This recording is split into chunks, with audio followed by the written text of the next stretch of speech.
Welcome back to another Island 54 development stream where I'm building a survival crafting MMO using Unity and TypeScript on the server side. So last week I was working on Brackey's Game Jam and I put together a very simple little laser game. I'll make a devlog episode about that that'll come out this coming weekend. So for anyone who missed that, you'll be able to catch up then. But today I'm getting back to my MMO development. Sorry, my microphone is just in my way. Let's just move that around over there. There we go. So I need to work out where I was actually at. Now, I know that I was refactoring my netcode, but I think what I might do is I might start off by just running the latest version of it and just seeing where things are at. So let's just make sure that I'm on the latest version and I haven't been messing around with my version control. Services. There we go. It looks like we are on the latest.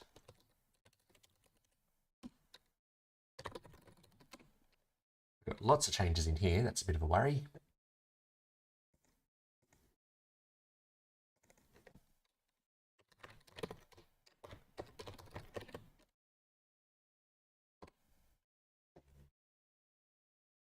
None of it looks too serious though.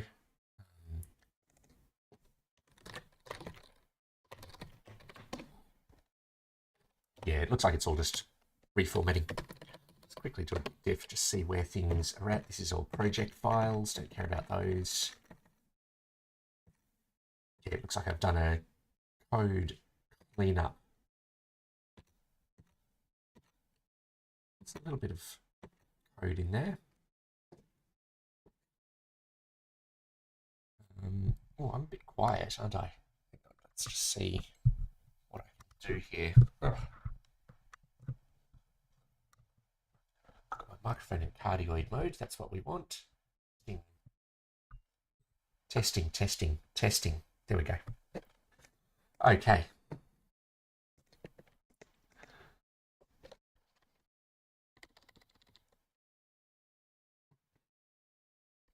So I have some actual changes in here that I will need to keep. Really sorry for messing around with my microphone so much here. I don't know why it's feeling so much in my way all of a sudden. I've obviously changed something about my setup, and I'm not sure what that is.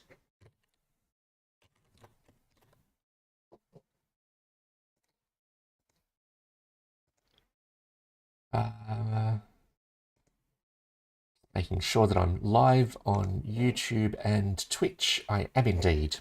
Excellent.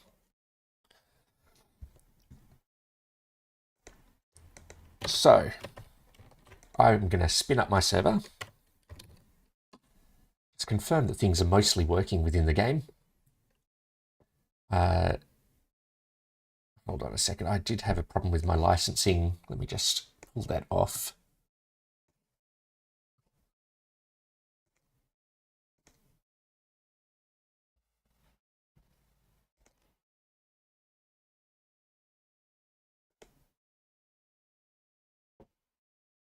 Okay. Welcome to whoever that is that's coming on Twitch. I am back to my MMO, and I'm just trying to work out where I was at. I know that I was refactoring my netcode, but I don't remember exactly where I was at. In fact, before I spin up my server, I will bring my server completely down because I want to have it refresh all of the entities and things. I think that have I made any significant changes since I released my episode? I suspect not. So I do all sorts of horrible things to my database while I'm producing those devlog episodes.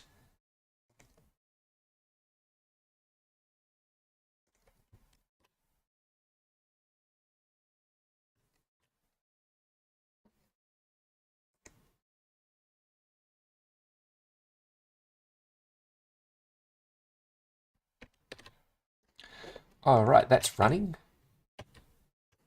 So then we'll spin up Unity.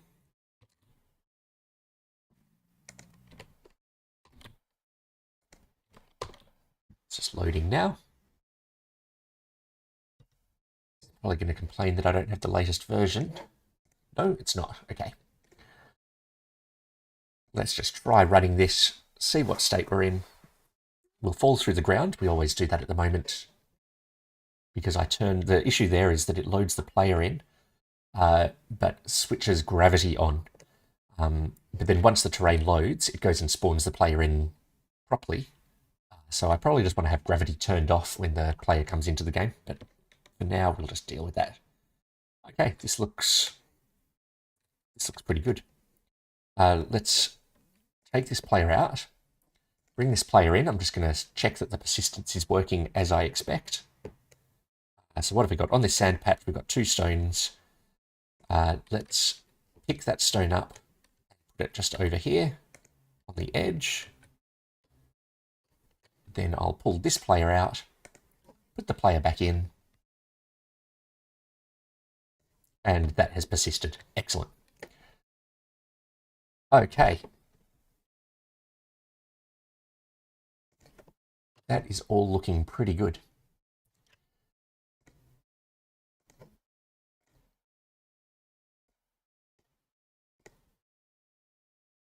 So next what I'll do is I'm just going to look over this code in here, just see where I was at. Maximize this. I probably should have kept notes of what I was working on. I think that I wasn't calling into this apply delta code yet. Where does that get called? There we go. Apply message ACK. Process acknowledgements is never getting called. Yes, I'm remembering where I was at now. So the protocol is meant to be that the server generates a message. It takes what it considers the client state to be, which is really just a set of entities. This starts out being empty. It sends a delta over to the client. The client then grabs those entities and parses them, but it sends back to the server an acknowledgement, or at least it should. I don't think it's doing that at the moment, to say, yes, I've received this message ID. Now, the server remembers what it sends out to the client on each packet. And when the client acknowledges a packet, we want to do 2 things. We want to grab the message that we sent it for that message ID, and we want to actually apply that onto the client state, because that's now what we believe the client state to be. We also want to clean up this pending message. We've got these two variables managing the client, the pending messages. So we want to clean these up and delete any messages that are no longer relevant. So make sure that I've got sound. I do have sound. Time to work on the client code, I think.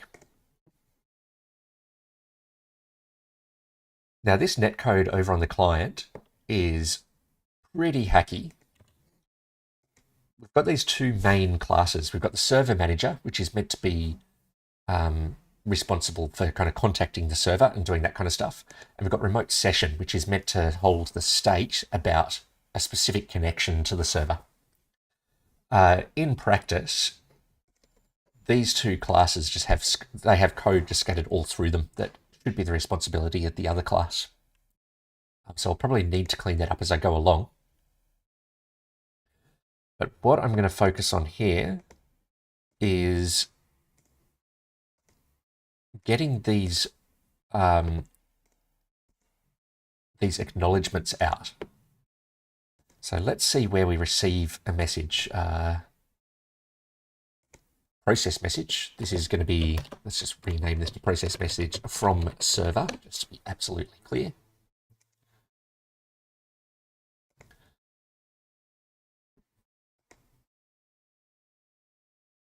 You see, now this definitely does not belong on the server manager.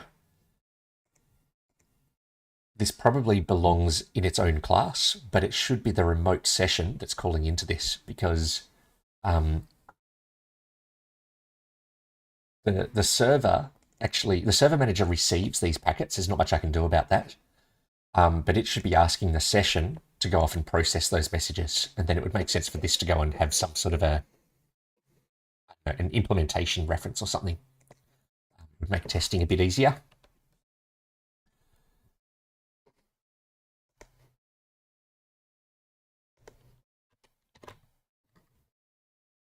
Okay. Now, for some reason, my restream view is out of sync. I've got a call I can't take there.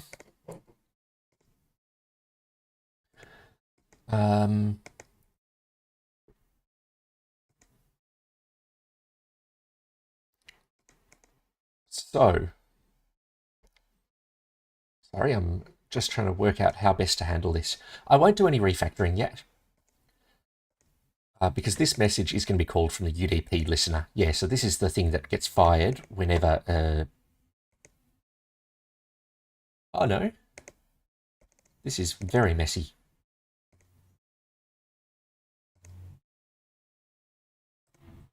So in this case,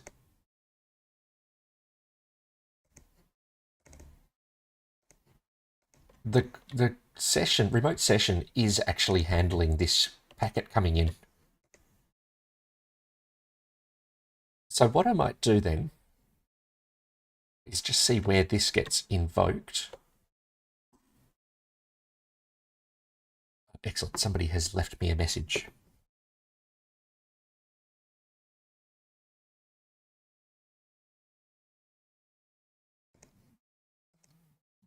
That happens in here.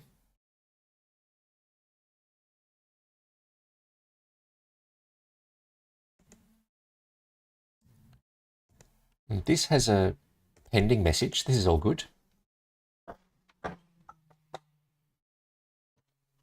So what I want to do in here is actually pull out the message ID.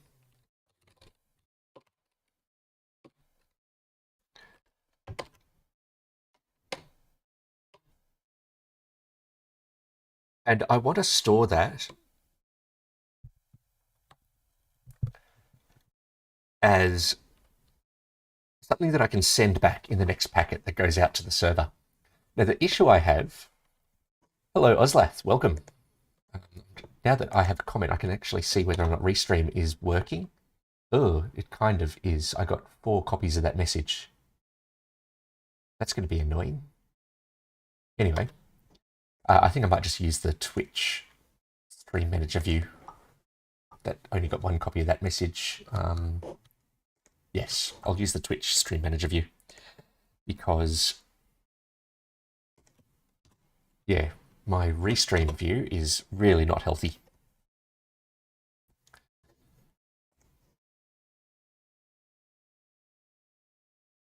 Okay. So what I need to do here, capture the actual message ID. So we need to send a confirmation out to the server that this has been received. Now, the issue I have here is we could receive 2 messages from the server between...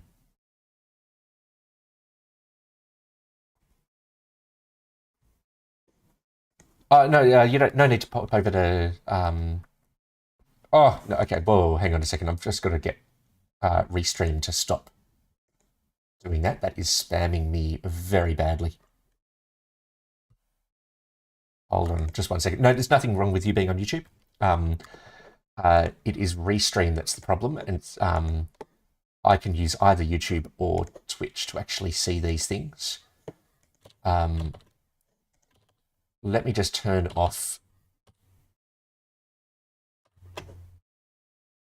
Yeah, unfortunately, I'll have to turn off the the comments appearing on the screen, because that is going to get very annoying. It is not your fault though, nothing that you've done wrong. How do I do that? Broadcast. Chat. I'm just going to disable the chat for now. Yeah, it's exploding half the screen, but it's not. It'll do the same thing on Twitch, I believe. I think that should now be fixed. It just chat messages aren't going to come up on the screen now. Yeah, I have to admit I'm not all that impressed with Restream, and I'm thinking of moving to another provider, even if I have to pay for it.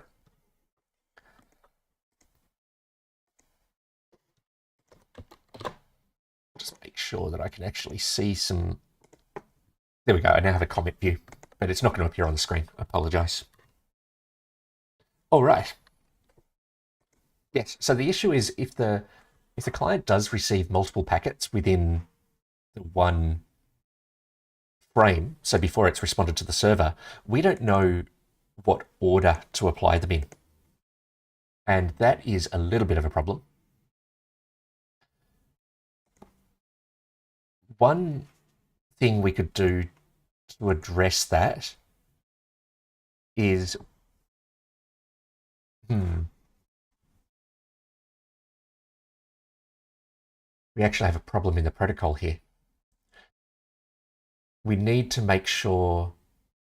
Oh, no, it doesn't matter. Streamlabs. So I don't think Streamlabs is free for multi-stream. So I don't think that I can stream out to both Twitch and YouTube at the same time unless I pay, which isn't the end of the world. It's not all that expensive. Stream Elements, I can't remember what is Stream Elements an actual, that's like their OBS equivalent from Streamlabs, isn't it? Hold on a second, let me confirm that. Stream Elements. Oh no, it's a different stream platform. Yeah, I might check that out. But I quite like Streamlabs. They do when someone subscribes, they now pops up a little notification up here, up kind of, I don't know, I can't really point, up the top corner of the screen. Okay, now I believe my protocol is kind of fine. When a message comes out from the server, we can apply multiple different messages regardless of the order they come in at, because each of those messages will be building on top of the other. So if we get an earlier message and then a later message, then it will just end up applying the later message. If we apply the later message and then the earlier message, then it will apply the later message, that's all fine, but the earlier message will effectively become a no-op because it will have already applied all those changes. My protocol has no concept of things like increment. It can only ever set a value. Well, then what happens if something gets incremented twice? No, I do have a problem then.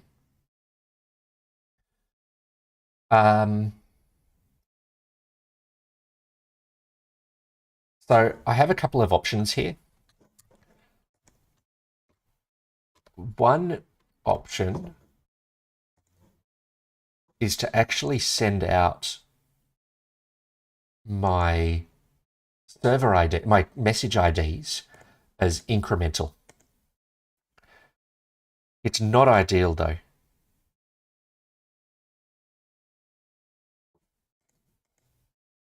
My other option is to ignore it. In fact, that's the path I'm going to go down. Now, the reason I can ignore it is even if I get the messages in the wrong order, the next message to come through will be in the right order. So it should just correct itself. All right, that's the path I'll go down. Now, what about this message ID we're going to reply with? If messages come in out of order, we're going to try responding with the later message ID. We're going to receive the earlier packet. We're then going to override our acknowledgement message with the earlier message. I'm doing a terrible job of explaining this, but I'm going to keep on going anyway. This is me just trying to get my logic straight.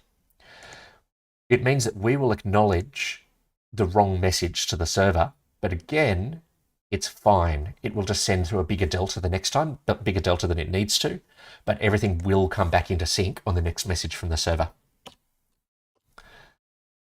So let's do pending message ID equals that.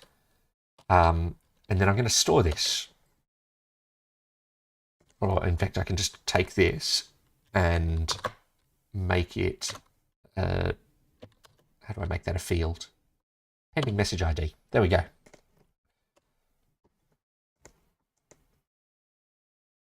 So now when we send something to the server,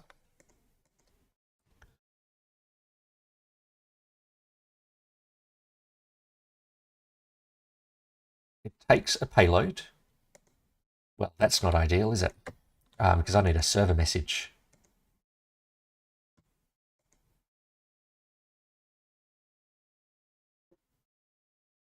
Let's find where send is called, because that will have access. Unfortunately, it's in here.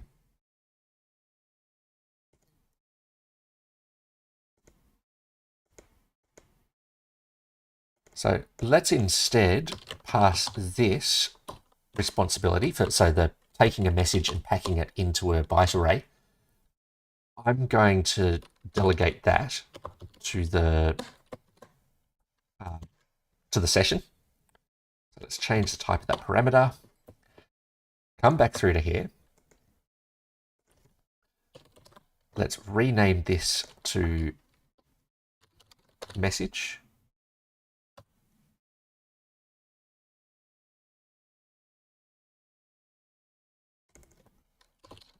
Message.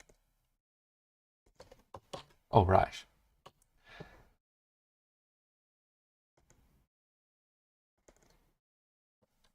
Call this one the payload stream and the payload buffer.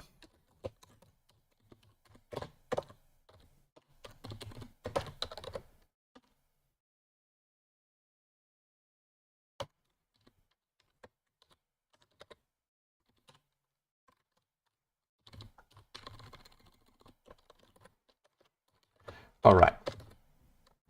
So buffer payload string. Oh, what's wrong with this?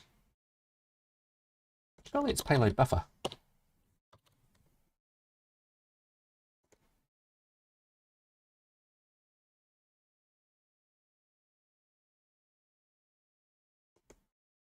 All right, let's just look at what this was doing.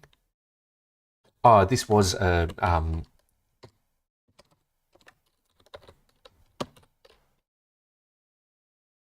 length. Here we go.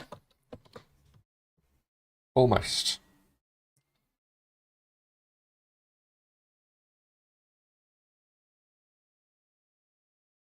Candidates are, it can take a byte. I want it to take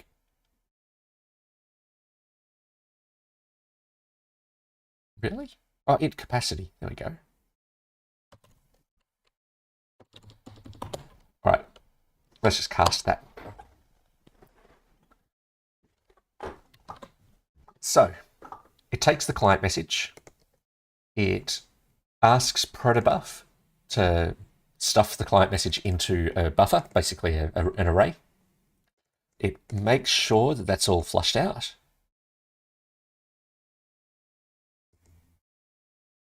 What am I missing in here? This doesn't look right. Oh no, this is right, because the stream is just an output stream of this buffer. So then we stuff things into that buffer, we flush the stream, then we create a second stream, which just has enough space for my protocol fields on the beginning. So before we stuff that message into an array, we need to set the message ID, the confirmation that we received a message. So I'm just going to put a bookmark there so I can get back to this. I'm going to jump around my code just until I can find that code I was editing just before.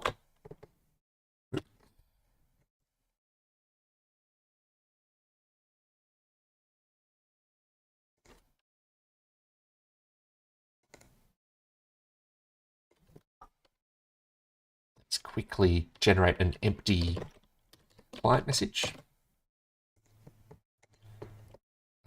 Where do I capture that pending message ID? There it is.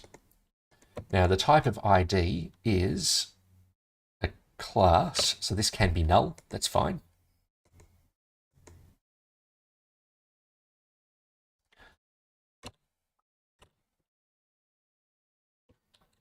So all it needs to do is message.back is going to be equal to the pending message ID.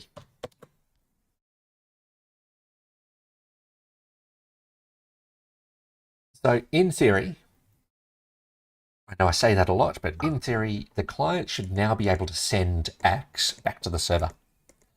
So let's check that. This is running. I'm going to need to use the UDP receiver, debug the UDP receiver so that we can see these messages actually coming in.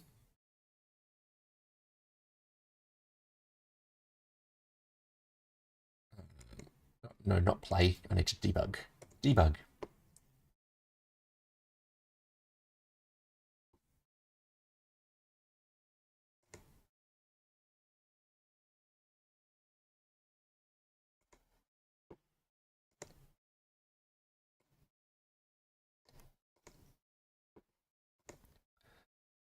Okay, that's all fine. Rider. Let's hit Unity, hit play. Fair enough. That should be, what was the payload called?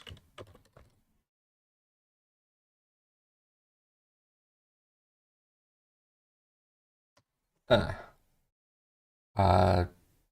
think it's just payload buffer. Is that fair enough? Payload buffer. To array. All right, I'm going to have to use this to array somewhere here. Payload array. Let's call it payload array.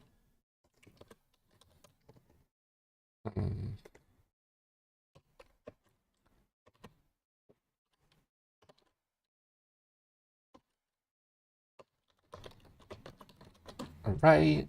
And I bet we can get rid of this cast now. If we just do payload array dot length. There we go. That's looking much better.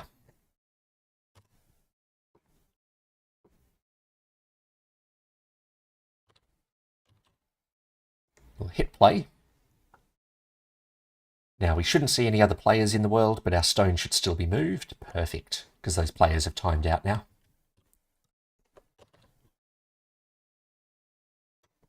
I'll get a breakpoint somewhere sensible.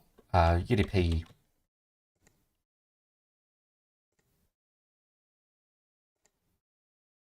I don't know, where do we... Process acknowledgements never gets called.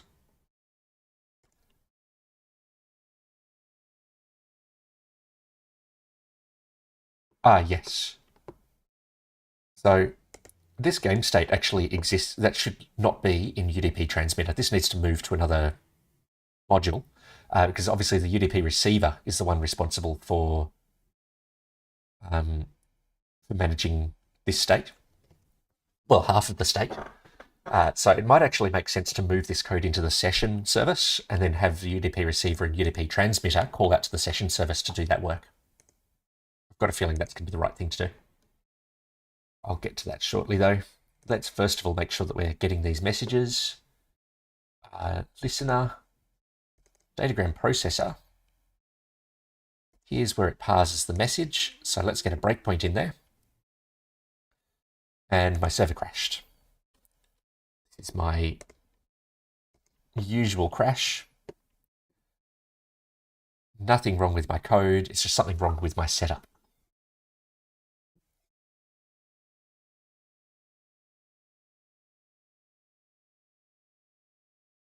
Nope, still not passing. Hold on, let's try and get this to actually hit the breakpoint.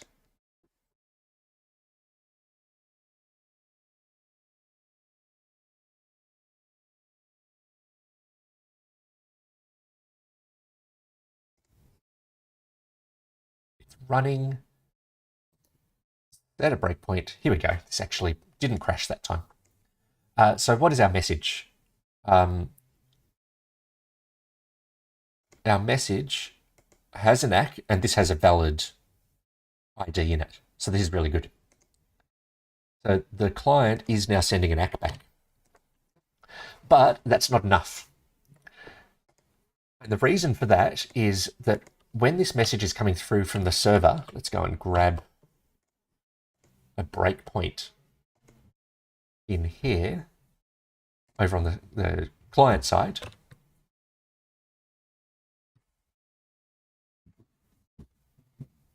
Remote session, on message receive,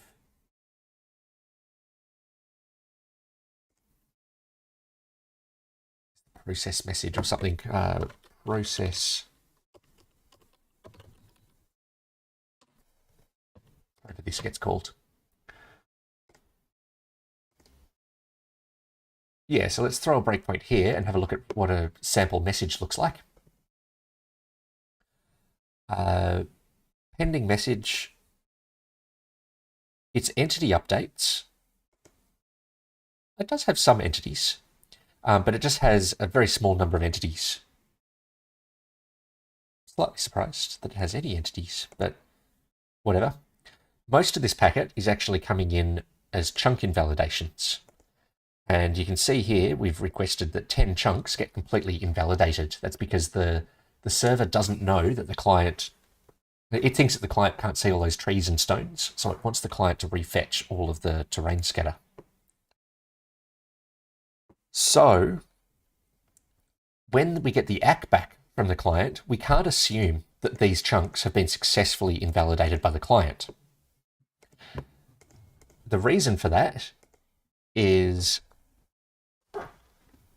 well, they can happen later. So we mark the message as processed as soon as we process it, but we take all of these chunk invalidations and basically queue them up to go off and get fetched separately. So what I need to do is on remote session, I need to put a method that allows a chunk invalidation to get marked as acknowledged.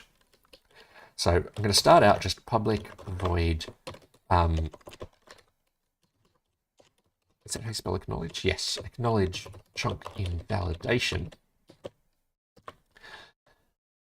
What does a chunk invalidation have on it?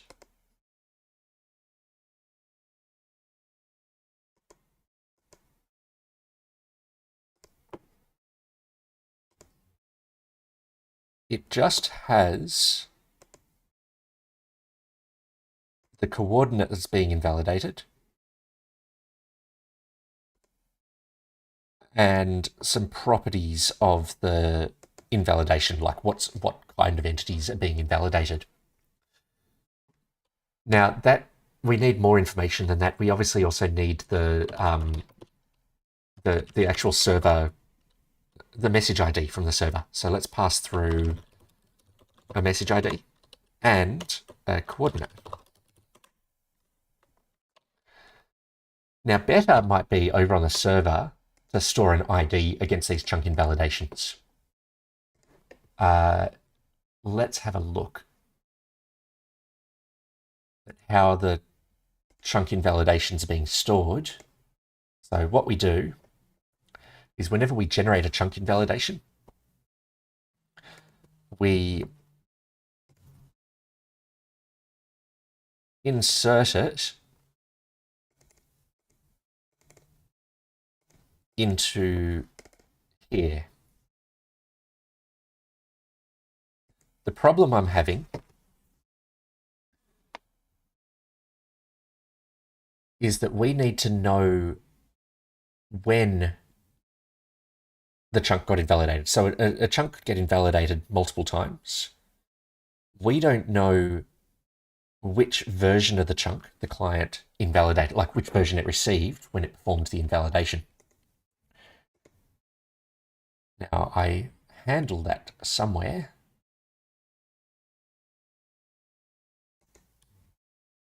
Here we go. We store a chunk coordinate.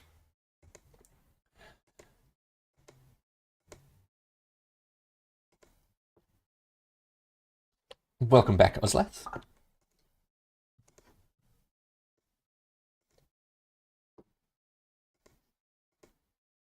My only problem with my Twitch view is that I can't see the times that messages were sent, which is a bit annoying, but whatever. Okay.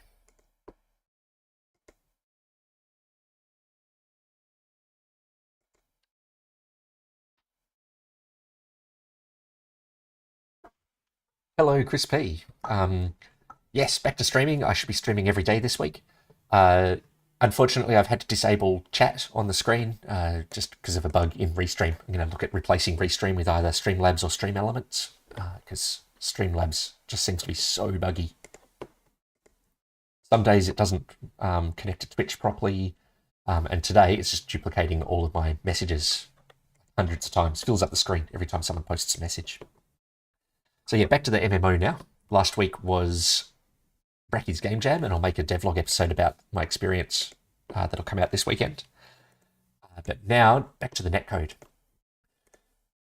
So the logic here is meant to be that we store against a chunk coordinate, we store a copy of the data for each and every server message that we generated the invalidation as part of. So this structure is going to get quite large.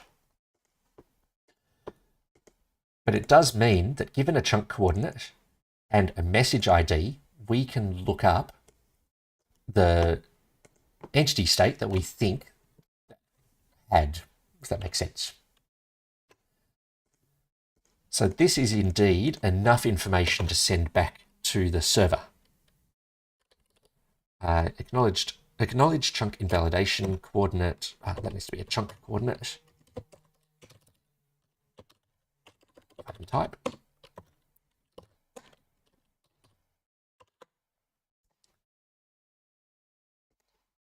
Then as a property of the session, I need some sort of a map of these. Now, for anyone paying attention, you'll notice a whole bunch of potential race conditions in here. I believe I have thought through them all. They're going to need a diagram for me to explain them all. So if you do think you see a race condition, do let me know.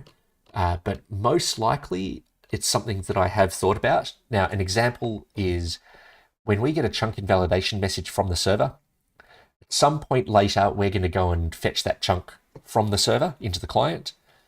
We're then going to acknowledge that invalidation message so the server knows that, okay, the client's fetched that. The issue we have is that we don't know exactly which version of the data the client got. But what I do is I assume that they got the version of the data that was valid at the time we sent the invalidation message. Now, that's not necessarily what the client received, but it is my belief that everything will then just kind of come back into sync the next time we generate a delta. So there is a race condition. It may cause deltas to get sent through twice as a result, but that's a cost I'm willing to pay. But in here, I need a way of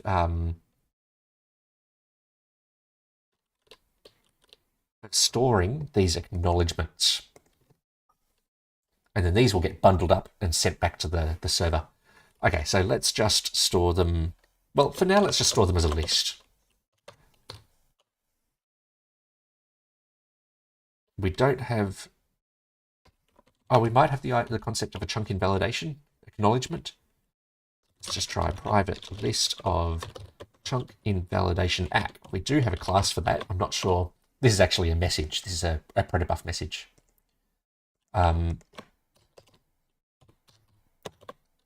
underscore pending validation acts.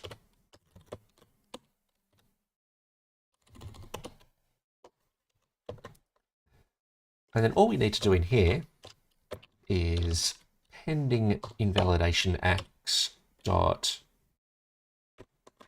add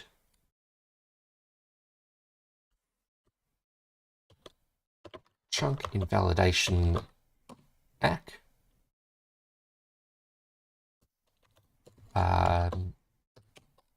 Nope, I need to pull this out into a variable because I need to actually configure this. No, let's try this.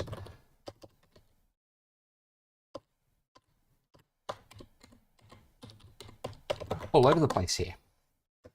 Can I do this? Yes.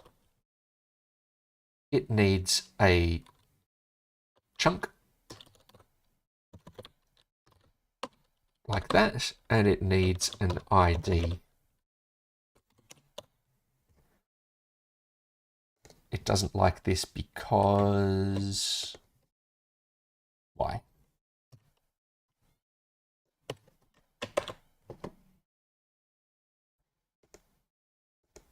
Cannot resolve symbol.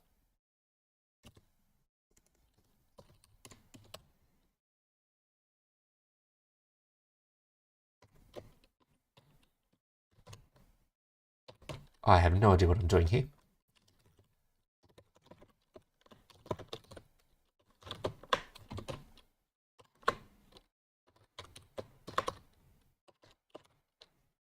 Oh, it's meant to be coordinate.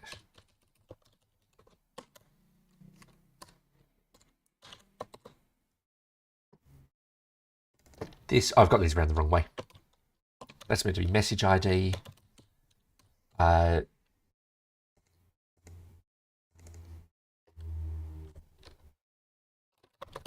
right.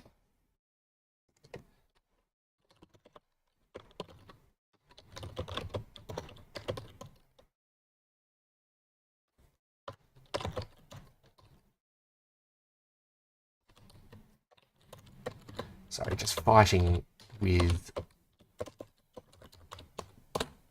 oh, UUID. Which did I call it? Just fighting with my utility functions. So I don't want this function to handle protobuf types. I want it to handle my own internal types. Why don't I have a UUID type? Do I call them strings?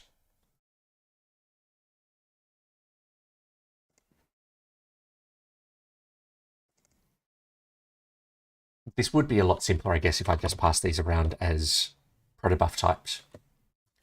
Let's just try that to begin with. Let's do that. Message ID. ID, it's called ID.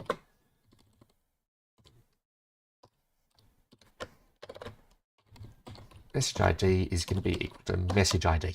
Okay.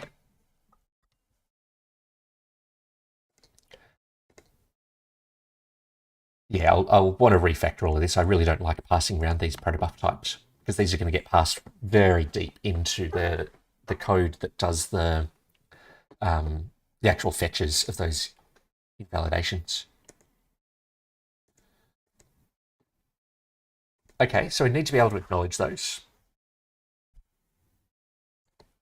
Then when we generate a packet to go out to the client, we also need to tell it about any chunks that we've successfully invalidated. Message dot chunk invalidation acts is going to be equal to, I'm not sure if we can just pass it a list. Let's try it. Nope. I keep on pressing that button. Sorry for blinding everyone.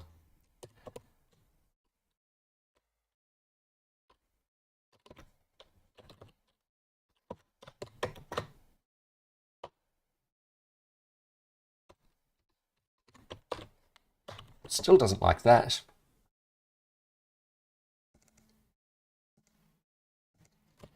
I need to know how to convert a list to a protobuf repeated field.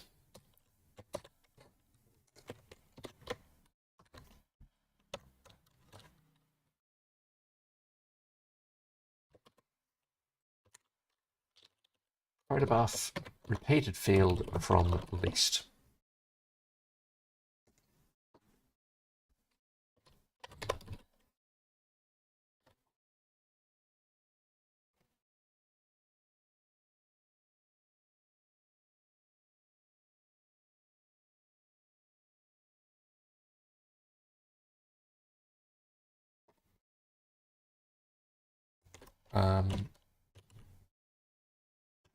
All right.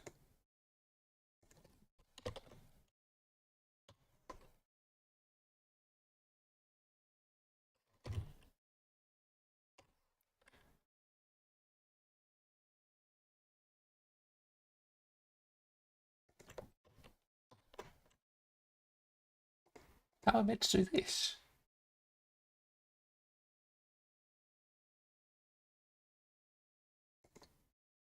I must have to just create them. I'll have to do like a for each type of thing. Underscore pending invalidation ax dot each act becomes message dot chunk invalidation ax dot add. Still doesn't like it. Oh, add act, yeah.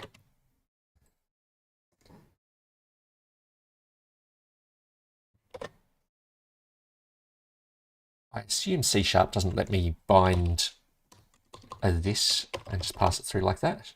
It does let me do that. Excellent.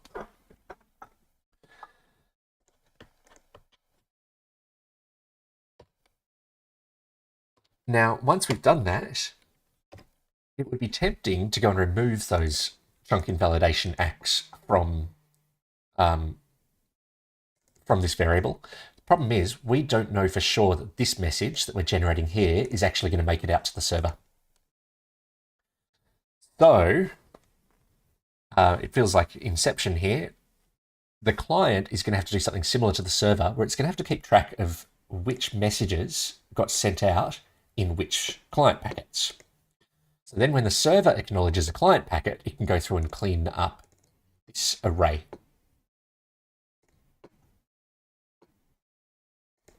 So I won't do that yet. I'll just get this working in one direction first. There are all sorts of duplicate packets going all over the place, and lots of acts going back and forth. And everything needs to assume that its packets are going to get lost in transit. All right. So this, in theory, should send those acts through. Next, what we need is a way of calling. It's a very long function, isn't it? A very long class, which is always a little bit annoying. So we need a way of calling this. This function needs to get called whenever we receive data from the entity service as a result of a chunk invalidation. So where do we do that? Well,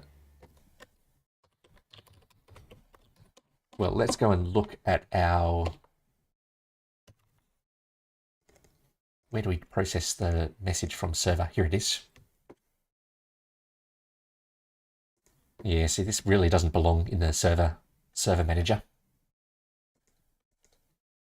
Leave it here for now. Okay, so here's where we take a chunk invalidation. And then where do we actually...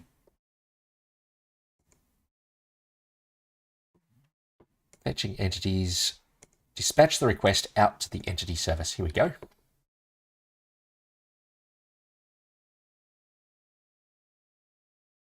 So here's where we do the actual request.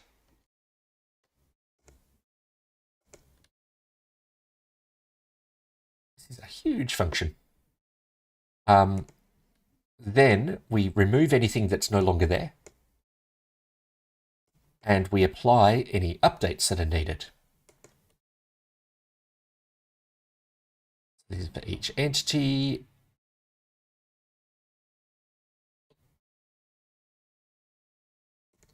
Now, if we get to the end of here,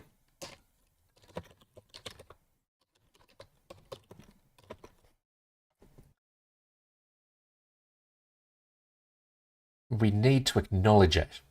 Now, this is an async function. See that it's async. So we will only get down here.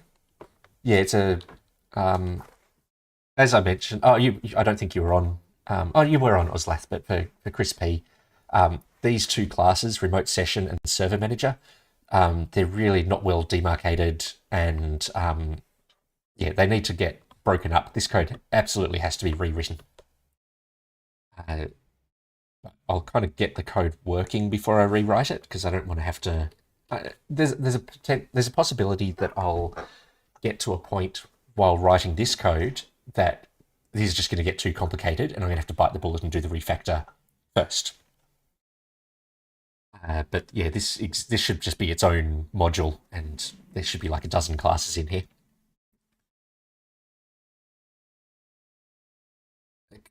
Acknowledge the chunk invalidation.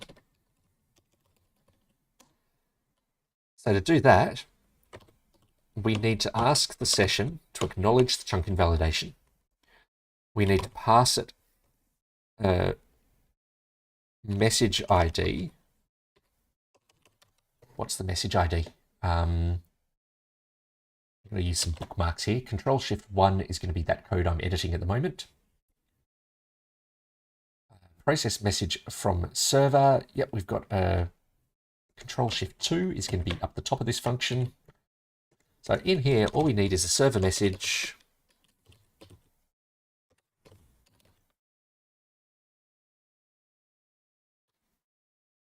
Yeah, that's right, Oslath.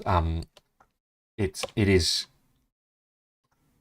We don't want it to be at a point where it's too difficult to refactor, but I think I'm pretty good at kind of detecting when the code starts getting a bit too coupled. So here is a coupling point. Like, this sets off alarm bells. I want this logic to live alongside the session data.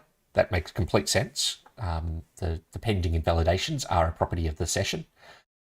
The fact that this code here lives in the stream manager is scaring me, and this call into underscore session is the sign that I've got that extra coupling in there. So I'm kind of making mental notes as I get bits of code like this one just here, that this is a sign I need to do my refactor. If I start getting too many of them, I'm going to bite the bullet and do it. Otherwise, as you say, it's going to get to a point where it's almost impossible to retain the functionality. To maintain the functionality, I should say. All right, so we pass it the ID. We need to give it the chunk coordinate. That's not right. What are we processing? I think I'll just do chunk invalidation dot coordinate. Chunk invalidation dot coordinate. Okay. So that should send out our app.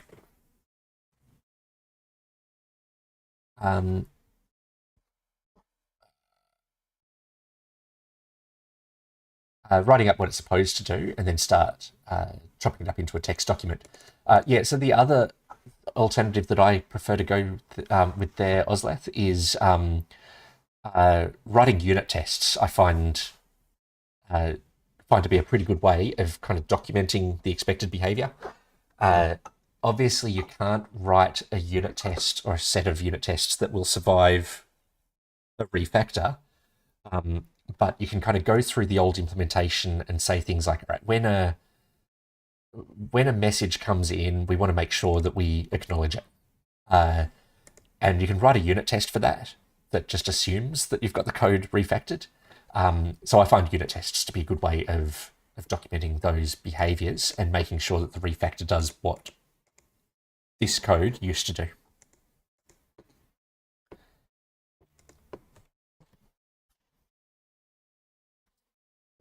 Okay, I think that that's all that's needed for the acknowledgements. So the expected behavior now is if I restart the client and then look at the packets going out once it's been running. So I want to make sure that we see the trees come in. Make sure the trees come in. And then I'm going to look at subsequent packets going from the server to the client, and they should no longer, there we go, our trees came in. They should no longer have the chunk invalidations in them now. We should have acknowledged those. So how do we test that? I need a breakpoint in the UDP transmitter.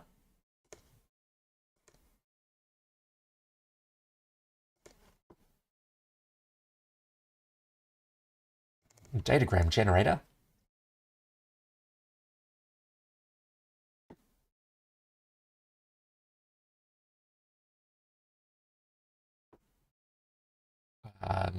That crashed.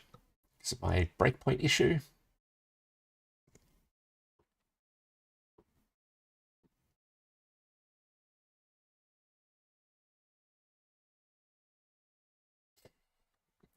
Yeah, unit testing can be good. It's something where if you're a professional developer, you use them all the time, and there's just no getting around that. But they also make. I was having a conversation with. I've mentioned on stream before that I know one of the viewers, Yaricha, in person, and we were chatting about this like literally a week and a half ago, about the fact that I think we both agreed that unit tests also make good documentation. So they're a good way of making sure that your functionality doesn't change unexpectedly. Because if you change functionality you didn't mean to, then your unit tests will just start failing. But they also document your behavior. Writing good unit tests is an art, and it takes a lot of practice to get used to.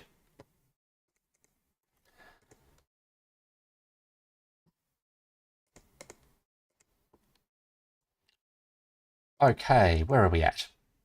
I need a breakpoint where we're about to send the message out to the client. Is that just here? Generate delta. No, not generate delta. Datagram generator.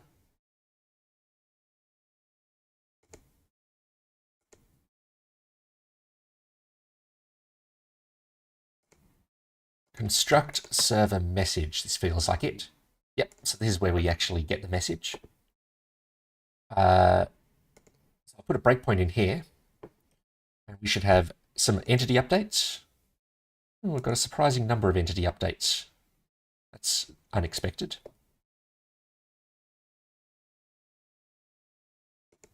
Oh, no, sorry, that's the entities coming back. My apologies.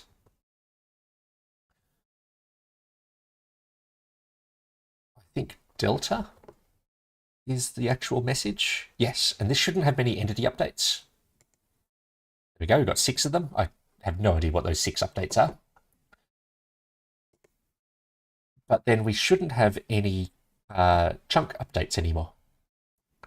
So we've got Delta's chunk invalidations. Unfortunately, we do. We've got lots of them.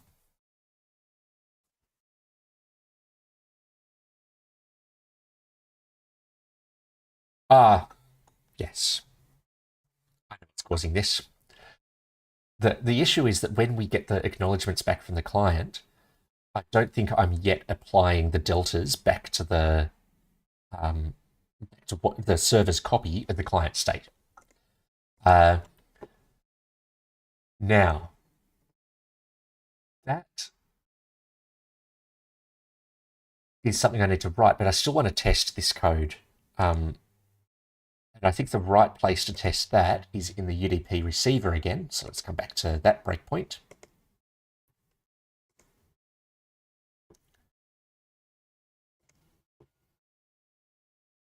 And I'll just make sure that we are getting these chunk invalidation acknowledgements back from the client. If we are, then I'm happy to move on to the apply delta code.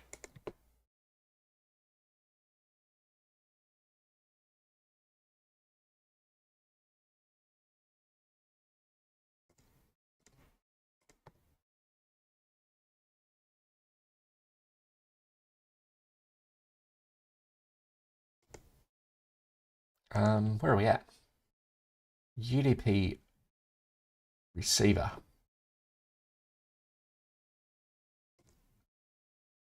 Datagram processor. Here we go. Throw a breakpoint in there. We've got our message from the client. And sure enough, this has... Wow, that is not what I expected.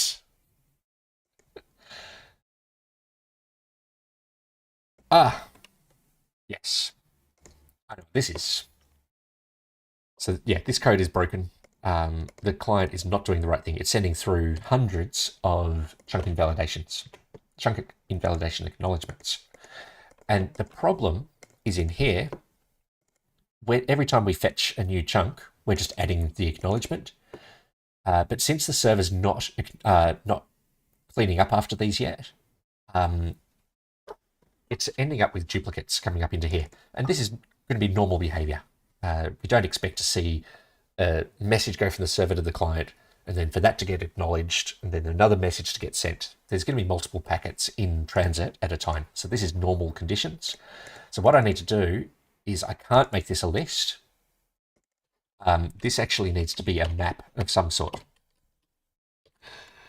Or a set. That's better. A set. Let's make it a set. No, don't create a set. How do you do a set in... Is it hash set maybe? Yes, hash set. So I think that actually fixes it. Something's failing here. We can't do a for each. How do you do a... You can't do a... Okay, how do you do a for each on a hash set? C# hash set for each.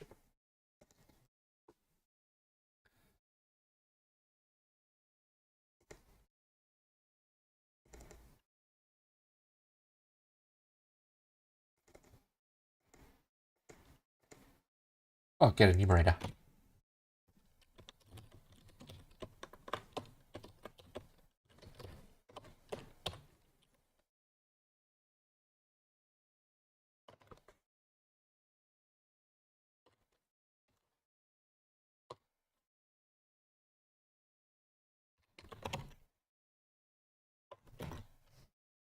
How do you do this?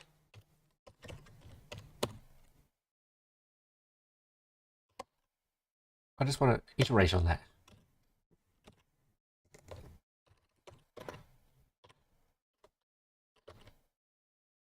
All right, let's do it like that.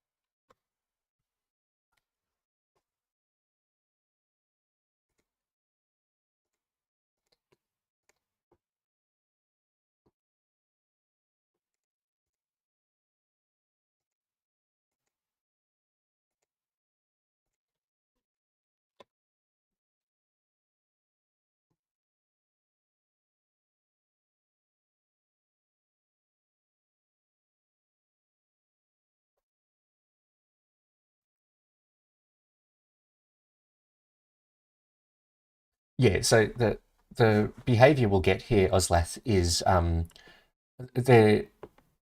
no, it's not the same syntax. Strangely, you can't do pending chunk invalidation acts, which is a set. I can't do. There's no for each function on that.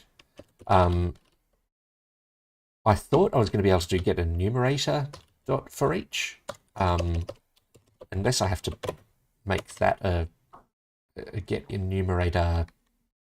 What's the actual type of this? Don't do that. Chunk invalidation act. Unless I don't think it's going to be that. No. Yeah, this doesn't return something you can do like a link like thing over. So just a basic for loop will do the right thing. I'm probably missing some library that gives me a mix in to generate the correct types for me. Okay.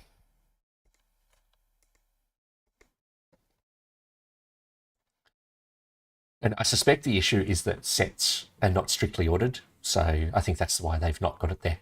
There's probably something around the assumptions around the for each function, around the order that things happen. Whereas doing it as just a normal old style for loop doesn't make those same guarantees about the order.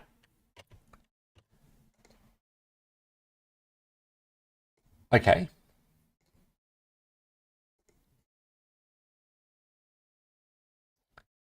Let's try that.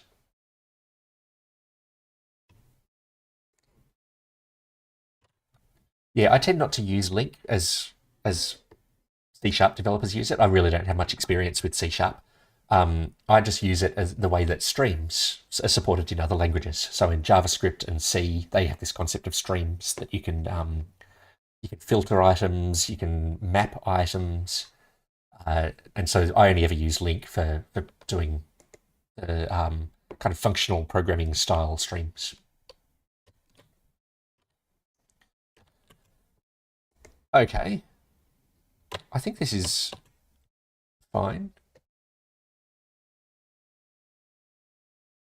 This needs to be stopped and restarted.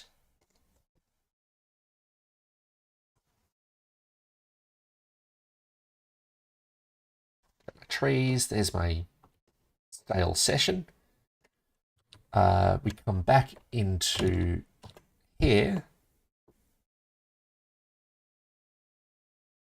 Our breakpoint. We still have lots of chunk invalidations.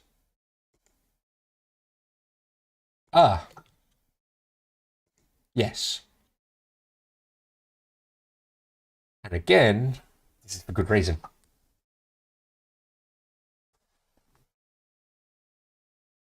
These chunk invalidations are not unique. So even though they're for the same set of like 10-ish, I think it's about 10 chunks over and over again, the problem is the message ID is different between them. So if we take this one, ends in 604, and if we just come down and pick another one further down, this one doesn't end in 604. So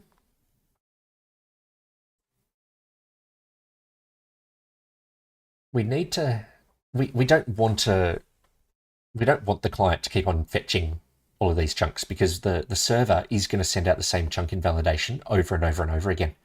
So we want to be able to see that we do have a pending chunk invalidation.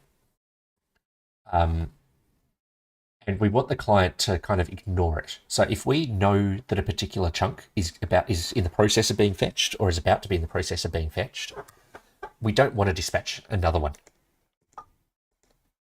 So this is the point where I can no longer, there's no way I can implement that functionality I've just described in here. That's going to be recipe for disaster.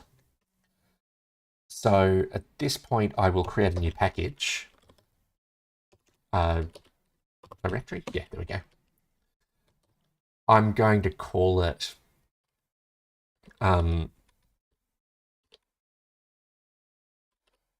let me think. What's this going to store? This is going to store the all of the chunk invalidation state. I'm going to call this package chunk invalidation. But let's just call it invalidation. Because this may do stuff other than chunk invalidations. Now I need to store in here. I'm going to just make a class. It's probably not correctly named yet. It's chunk invalidation index. So this is just going to be an index of basically chunk invalidations that are in different states. Either we're about to do them, we've done them, or they've been acknowledged. Naively, this is going to have a map of chunk coordinate. What is it they call it? It's a dictionary in C#. A dictionary of chunk coordinate to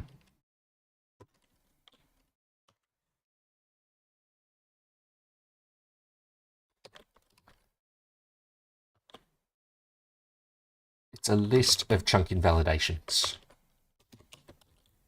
Not really what I want, but let's just stick with that for now.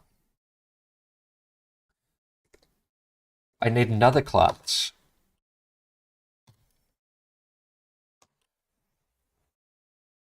which is going to be responsible for storing all the data that we're sending out, all of the invalidation data, sorry, that we're sending out to the server. So this is just the list of acknowledgements. So let's make a new one called index. So this is just an index of acknowledgements.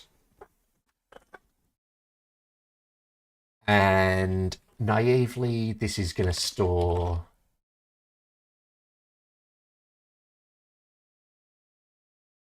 this needs two things. It needs a map of message ID. Oops. Message ID to a list of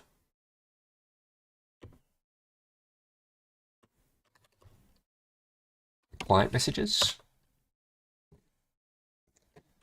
Let's call this a client message index.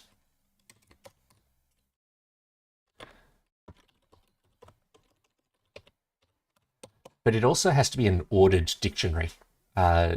Does C# have the concept of an ordered dictionary? C#. I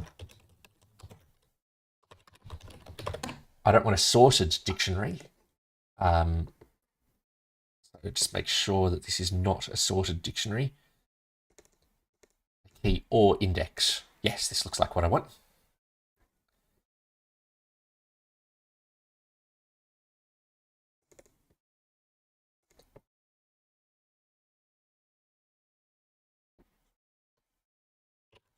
All right. So let's make that an ordered dictionary. Oh, that's experimental. That makes me worried. No, that wasn't experimental. What have I done? What's the type of this?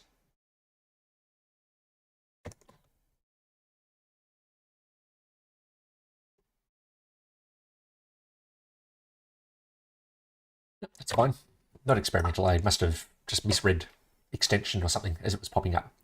Now, the reason this needs to be ordered is when we get an acknowledgement from the server for a particular client message ID, we need to be able to acknowledge all of the messages before it as well. So this does need to be ordered. Okay.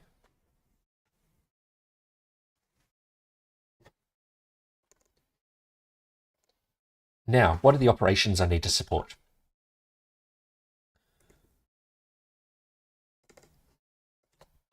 Obviously in here,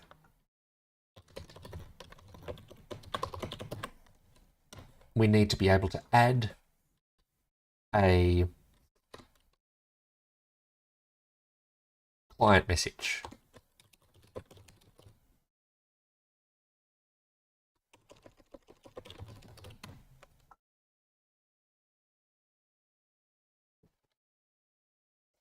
Now I'm going to do a couple of things here. I don't want this to be using protobuf types, because that is going to lead to coupling between different parts of my code. So I am going to need a UUID type in here. I'm surprised I don't yet have one. Do I have like a from? Where do I do my UUID parsing? I must have some somewhere. Do I do it as GUIDs? I hope not.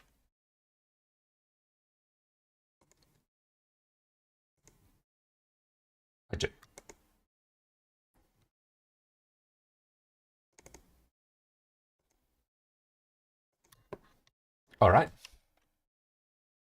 I need my own UUID type. The reason I need my own UUID type, by the way, is most GUID or UUID libraries that are based on, the standard, universal UIDs, universally unique IDs. They are, and they're, just to be absolutely clear what I'm talking about, UUID gen.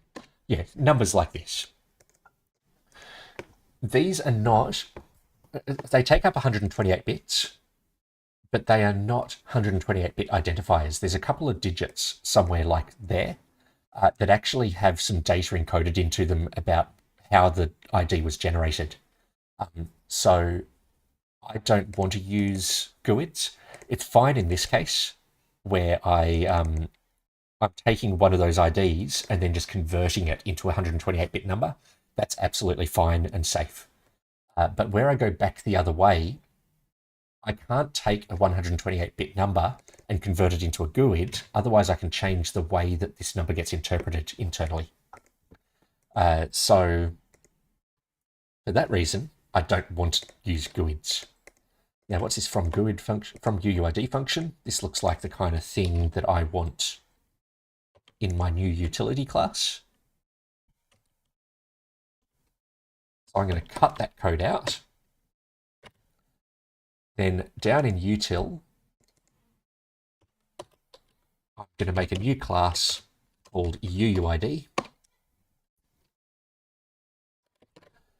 It's going to need this particular piece of code.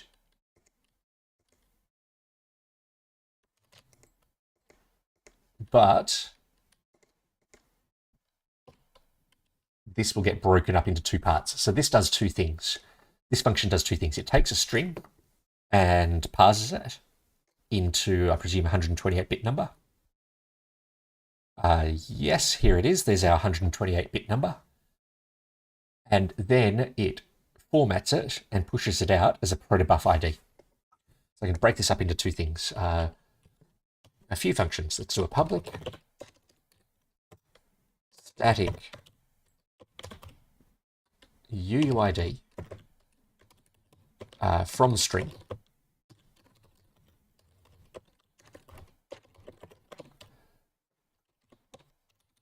That is going to need a constructor to be defined. Now, this constructor is internally going to use a byte array. So let's just do a private byte array underscore bytes. There we go. So that's how we're going to store our UUIDs. Can I actually do this without a constructor? I'm going to be doing something, it was a form return new UUID. Let's grab this code here, like that. Drop that in here.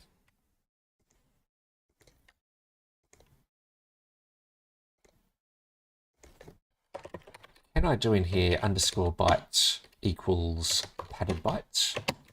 I think I can. Yes, so I don't need a constructor. That's nice. Okay, so we can construct one of these types from a string. That's a good start. I then need this to be a public ID to proto. Oh, I keep doing that to you. Sorry for blinding everyone. So to proto is then just going to go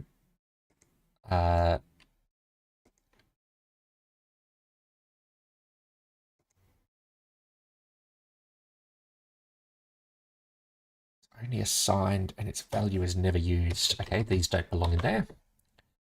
They belong down here. And then this is just going to be the internal bytes.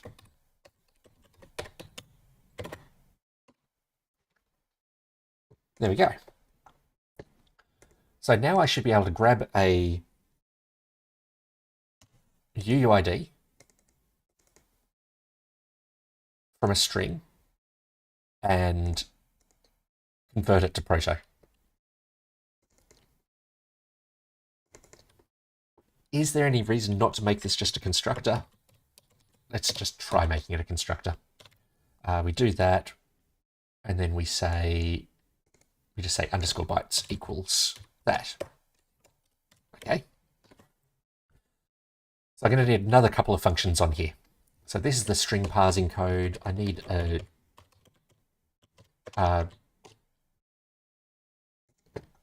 let's have one that generates a random ID. Public static UUID generate random.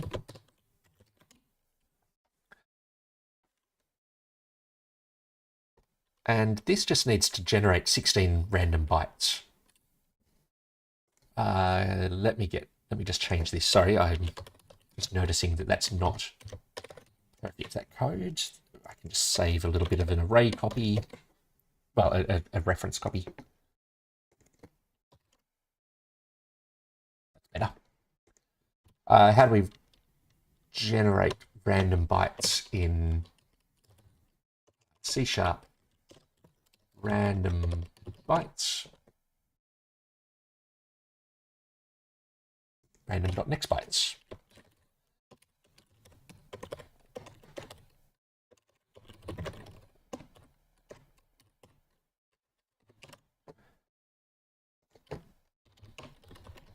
Private static. Now, if this were on the server, I'd want this to be like cryptographically secure or something, just so that we're not generating the same IDs multiple times. But since this is the client, I'm not too fussed. Private static read-only not read-only. How do you do it? Random. I don't know how to make this effectively static final. Let's just do that. It's never used. Do that.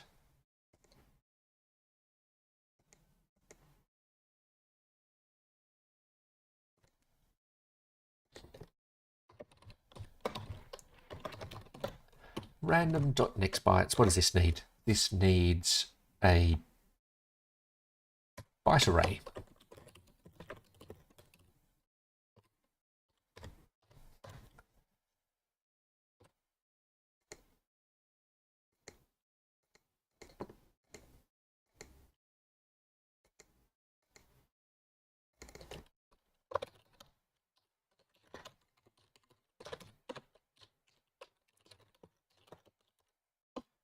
Return a new UUID with bytes equal to bytes.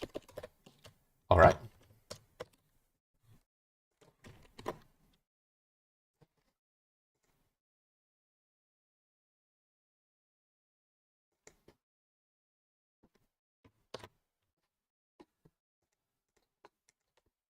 Next, no, we can't do that. Why not? Oh, I need a constructor in here. Let's just do it. Oh, well, let's just make this a constructor. Sorry, I keep on. Let's make the default constructor. Oh, no, I don't want to do this. Hello, Yoshi boy. Going well. Currently writing netcode for an MMO. Doing the client side at the moment. At the moment working on processing acknowledgement messages going in each direction.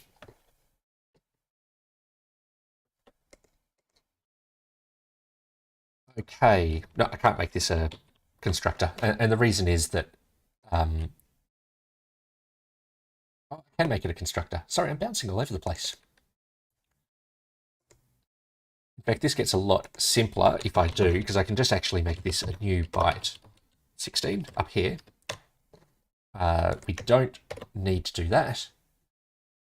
I said I'm going to make this one the default constructor. And so this can now actually just do underscore bytes. Don't need to do that. There we go.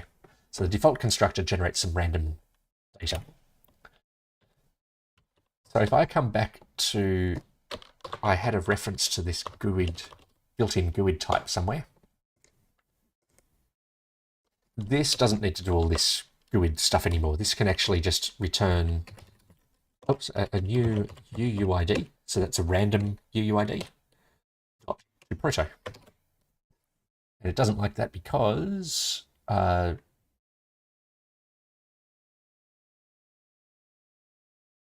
it wants it to be a string. I am using JetBrains Writer at the moment. In fact, if you want to check out my, I'll just quickly post a link to my YouTube channel. No, I won't. I thought I had that set up. Let me post a link to my YouTube channel. I'm actually doing a giveaway at the moment. 3 JetBrains licenses. If you're working on a game and would benefit from a writer license, then check out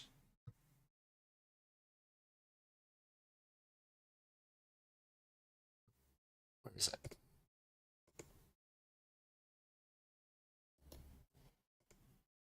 Hold on. Just got to find my channel.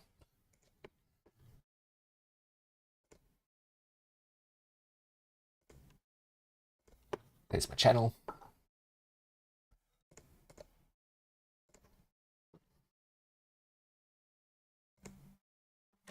This isn't the vanity channel name, but let's just paste that in there. If you check out the latest version of my the latest episode of my devlog, I announce a giveaway. So you can just post in Reddit. There's a Reddit subreddit to go to. Post some details and some screenshots of a game you're working on, and you could win a writer license. JetBrains was very nice to supply those licenses for that giveaway. Okay, so what is this doing? This is actually meant to be a string. So let's do toString.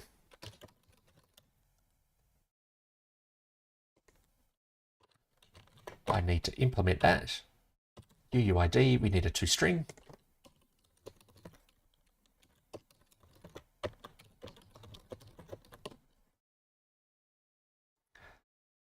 Now, I normally like to use the sort of UUID format.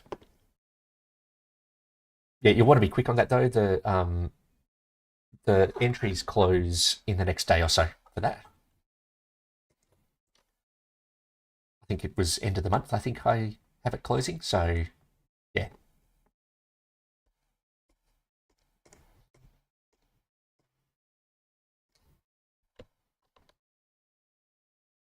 All right, what do we got here? Yeah, I want to do something like this. I want to do this format. So, well, hang on, this format. I want to do something like this. So I'll just do a string.format or something. Let's see. I'm just going to call the parts A, B, C, D, and E.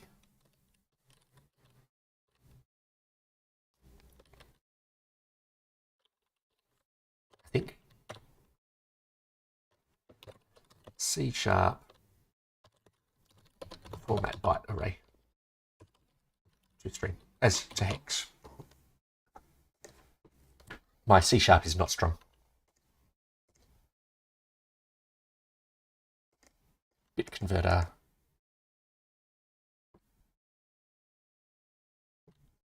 Yeah, don't go too nuts. Little bit's okay, but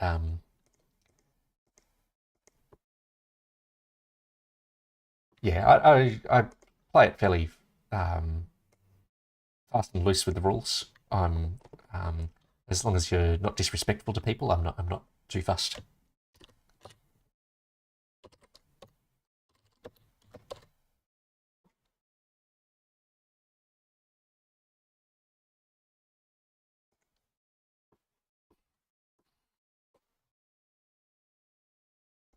I'm not a game developer either, Yoshibo.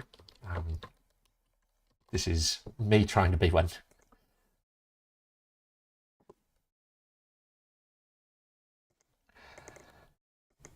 All right, so I want to do something like this. String A to string, I think I can grab a span of the bytes. So, is there like a sub dot C# subarray? Get a subarray array.subarray. Should work. Underscore bytes subarray. That doesn't work. Oh, all right. Array.copy. Okay. So byte array var a equals new byte array. What can I make a span? There's this class called a span, isn't there? C# span.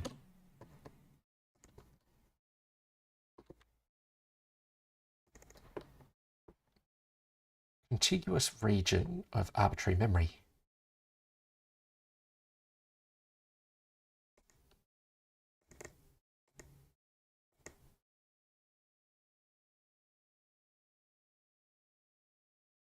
Okay, this is just going to take me a moment. Span is a new span of... How did they do it? Yep, new span of byte across bytes.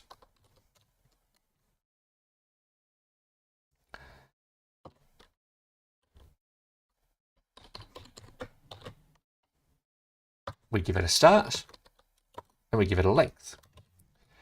So this first one is 1, 2, 3, 4, 5, 6, 7, 8. So the first one is 4 bytes long.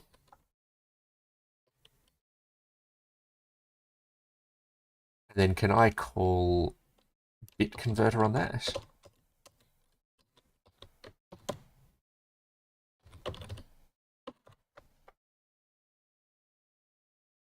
This will have to do.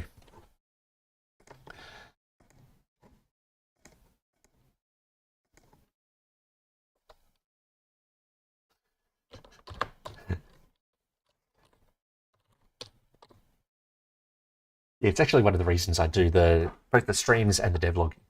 It helps keep me motivated. Otherwise, I just make stops and starts at it, have troubles staying focused.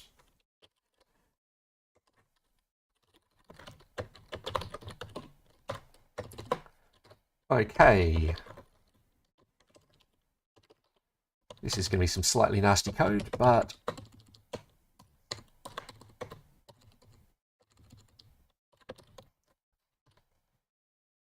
there we go. Then I just need to repeat this a few times. How many parts do we have? We've got 1, 2, 3, 4, 5 parts. 1, 2, oops.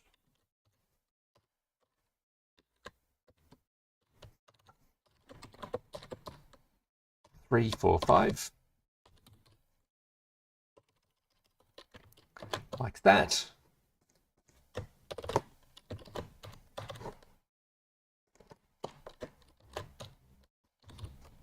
What's it doing? I don't want it to format like this. Ah, my brackets are wrong.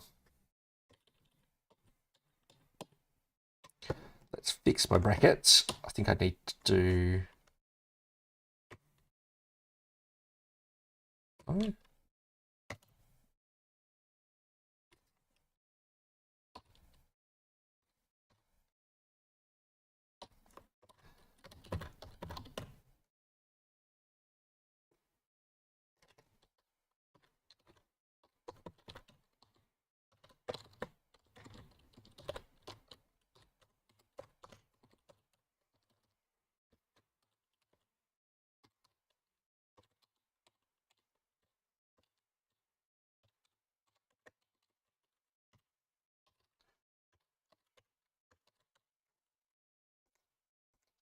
Okay.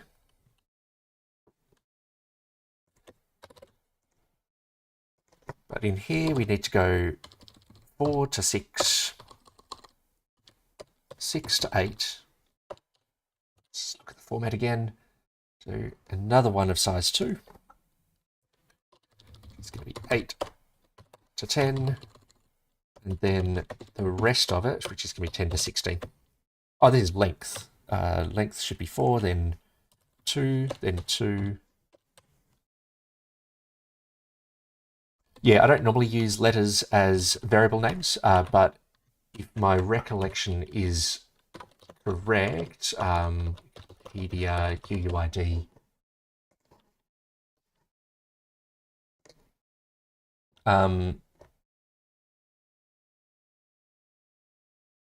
if my recollection is correct, these are used in the actual UUID standard.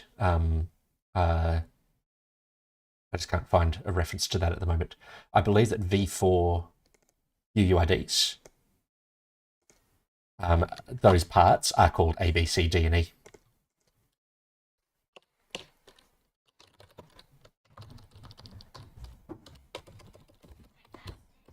One moment.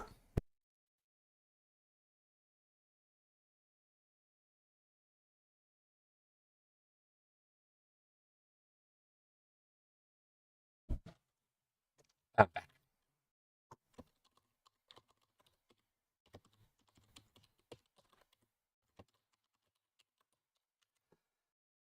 Okay.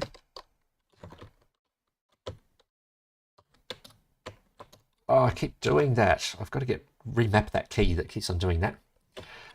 A dash B dash C dash D. Yeah, that I've got a key just near my escape key that that brings up a File Explorer window, and unfortunately blinds everyone because it goes from dark mode to light mode very quickly. I'll rebind that key at some point because I never use it. All right, there's my toString. Yep, that's fair.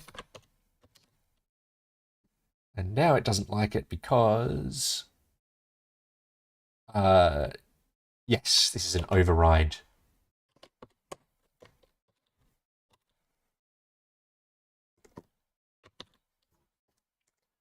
There we go.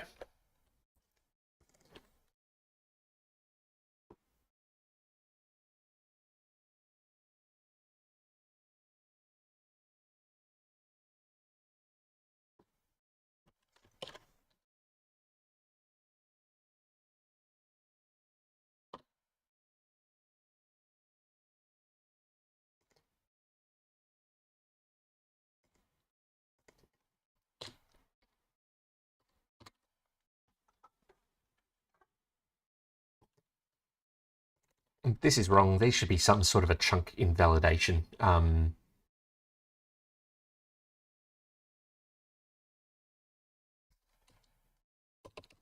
no, well, we can just map from a UUID to a client message. There we go. Index dot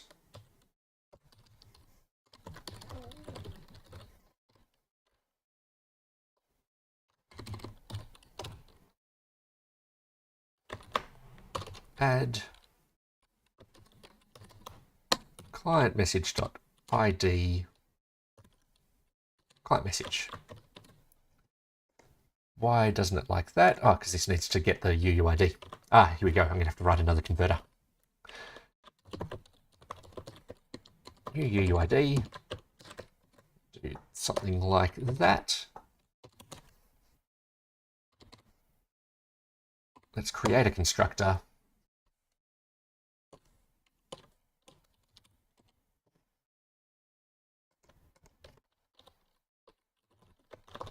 Proto ID. So this is the protobuf ID coming in.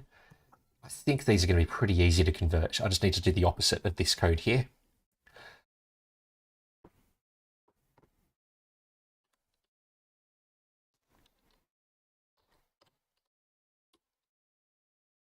So we've got two longs.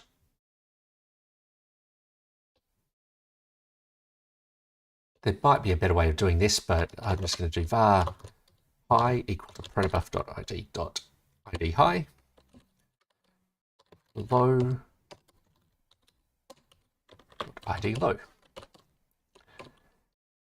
We've got our bytes array. I just need to copy into that. So I can copy these two in parallel. We're just going to do for var I is 0, I less than 8.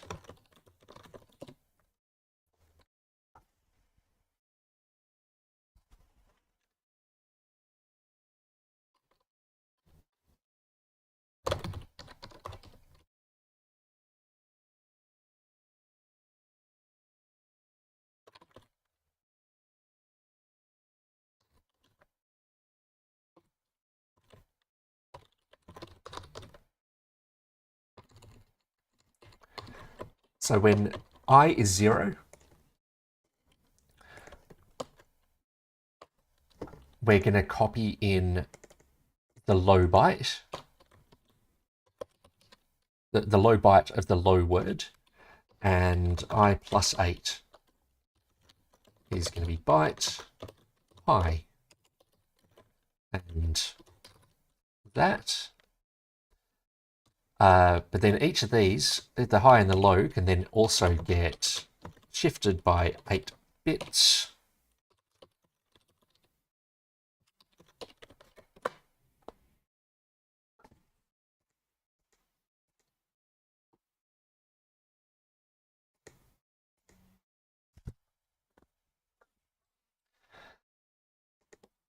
I think that makes sense.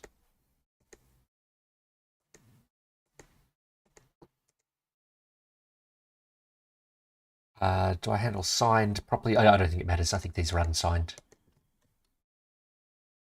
Right? Can't remember. If it breaks, then I'll know that I'm not handling my signed stuff correctly. All right, so yet we can now parse protobuf IDs.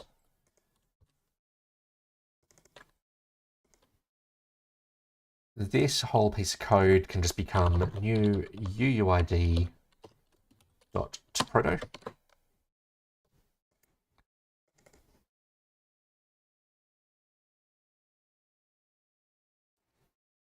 Entity ID over here can be a UUID. In fact, all of these can be UUIDs.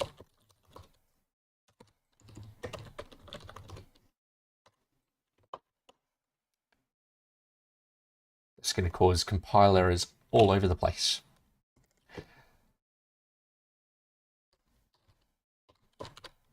Proto. Remote entity is what?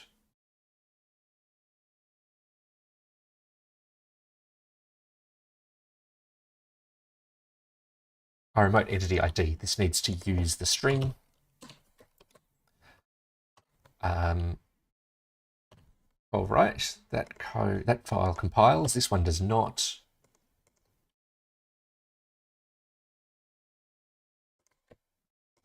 I've got a write UUID function here. This can now take a UUID, and this code gets a whole lot simpler.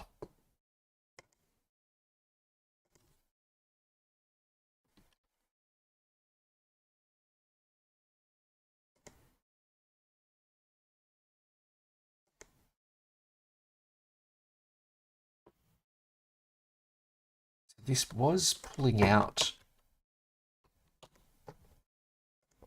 all of the dashes, and then it was parsing the hex. I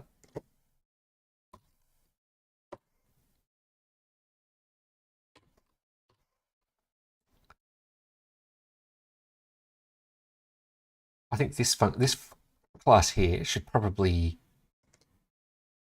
move into my UUID type. Just a write to stream or something. Let's do that. UUID, new function.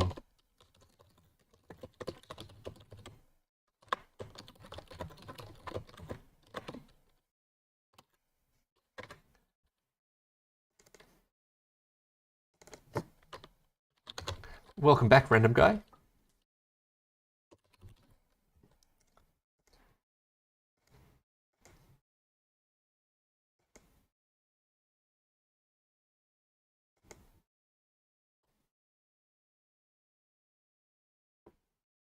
Yeah, thanks, random guy. I got your screenshots. I'll put those into the next episode, which will come out this weekend.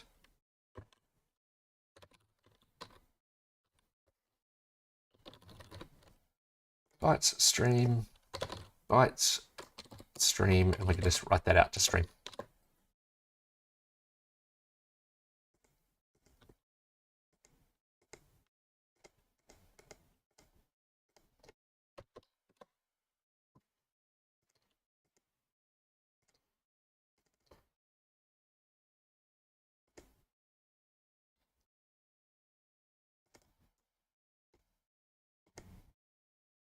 So then what do? I think I can just do that dot write to writer. No.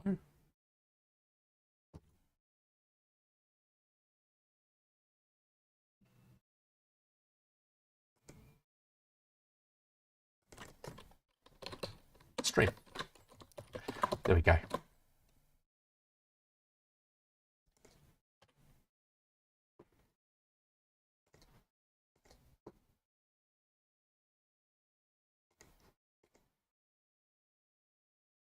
Not sure what your shush is there, random guy. I assume the screenshots were sent to me to go into the devlog episode, just as a...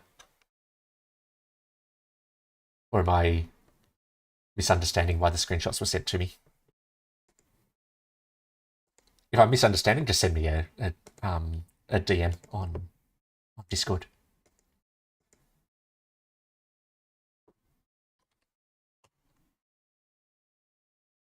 Oh, as a surprise, it'll only be a 10-second bit, if even that.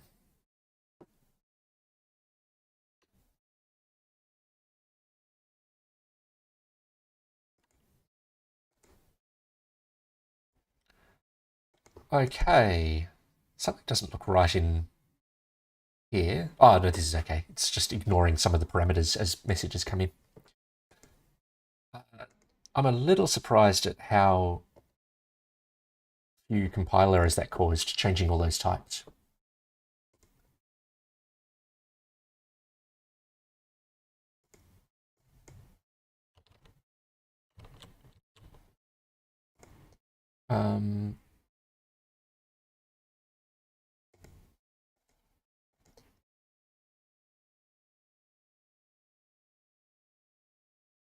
Okay.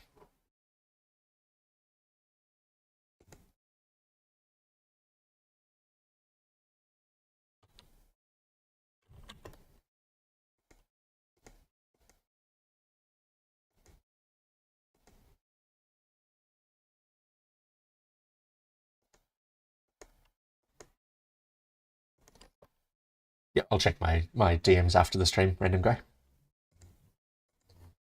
Unless I've got a window handy. I do.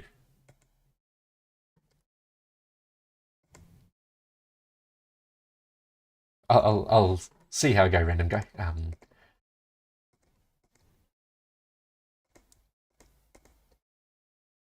Okay, let's see.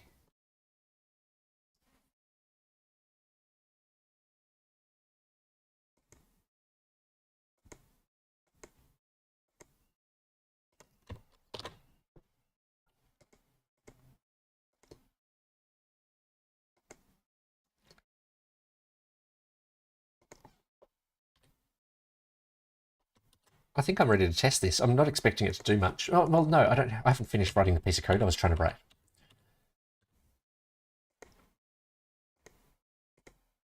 And this is now able to stuff messages into a dictionary. That's fine. This one, we need to be able to add chunk invalidations. All right.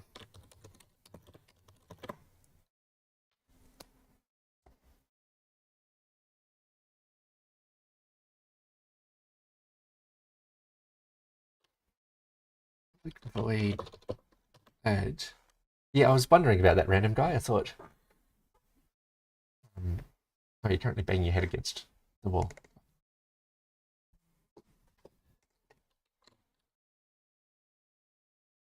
I thought your main game was kind of story-based. Interesting to see how that would work with multiplayer. Add. Okay, so we're going to add a chunk invalidation.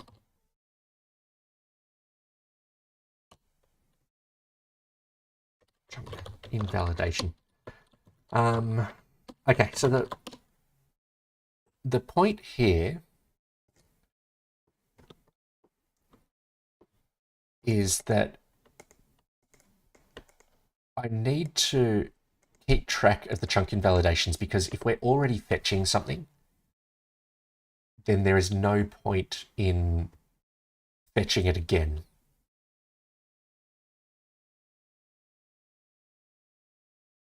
I'm just going to write this code. Obviously, we're going to do index dot get or default.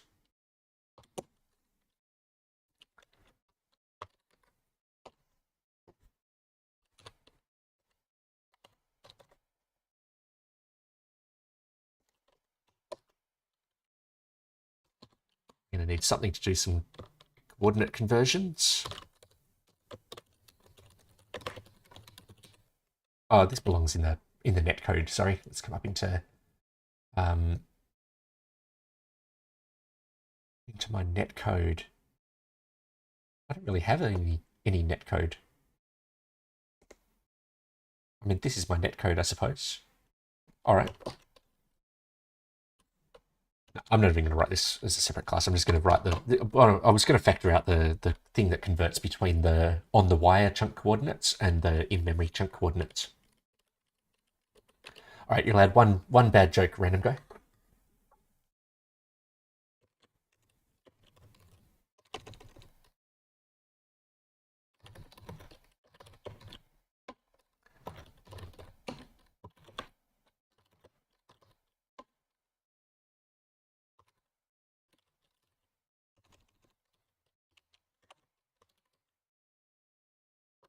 Wrong here. In validation.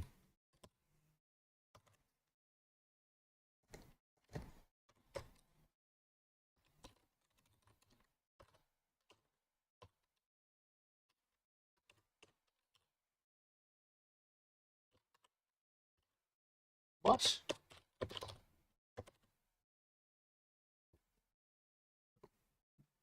What's the action like at a circus? Don't know. What is the action like at a circus? Random go.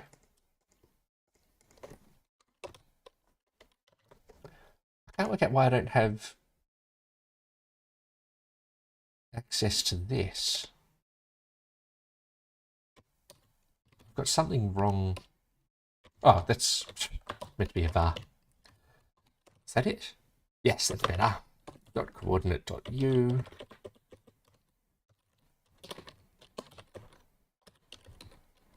Intense. Oh yeah, I think I've heard that one before. Now, for anyone new, the U and the V, just thinking of the earlier comment about avoiding single letter variables.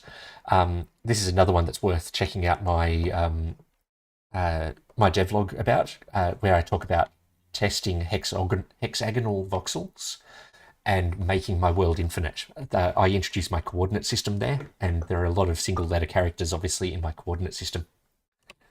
Chunk coordinates use U and V, and sometimes use W as well. All right, where's my pen gone?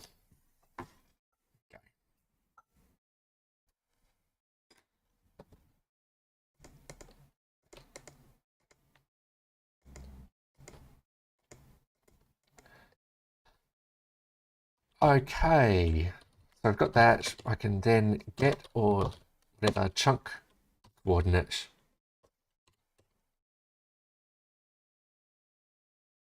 And it could be an I or and L.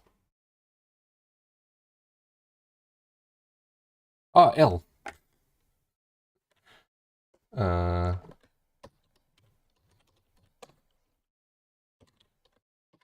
it's an I.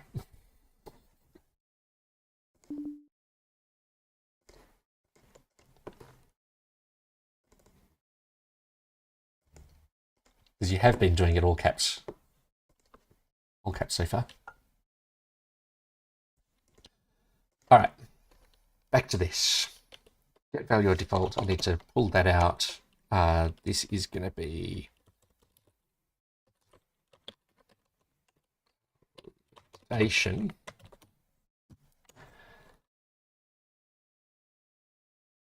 I'm not sure that I should be putting anything in if it already contains one. Let's do that. So let's just say if not index.contains key that.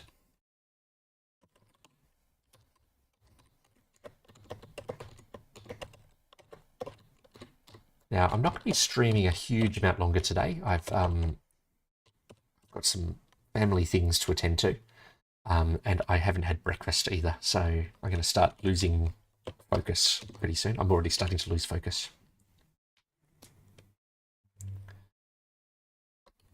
Index.contains chunk coordinate. Then index.add chunk coordinate invalidation. Oh, this stores all of them. See what I mean about losing focus? Var invalidations. Yeah, I do intend to stream tomorrow. Random go. I'm probably starting at 10 o'clock my time again. So midnight UTC. I can't remember what times that is. Other time zones. I think it's 8 p.m. Eastern time in the US.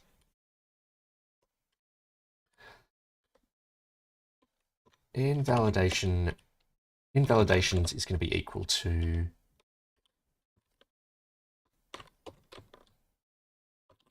index.get value or default.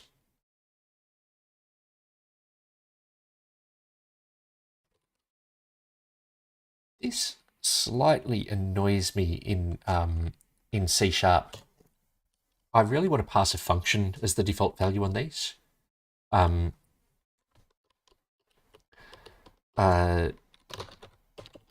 the reason is I don't want to have to pass a new list in here. And I know I could just do this as a conditional and stuff like that, but I'd rather just create the extra overhead. Yeah, I just want to pass the list constructor in here. I presume I can't do that. Chunk invalidation new. Can I do that? No.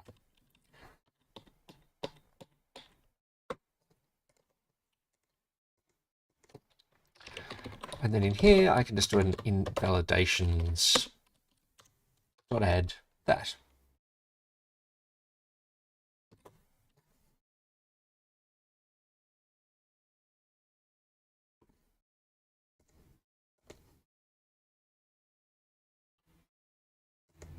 Invalidations dot add that. I'm really all over the place here. I apologize, everyone. I need to actually add this item in, so I am in fact just going to do this with a null. In fact, I can just do that. If not, if invalidations not, if it is equal to null, then I need to set it to a new list.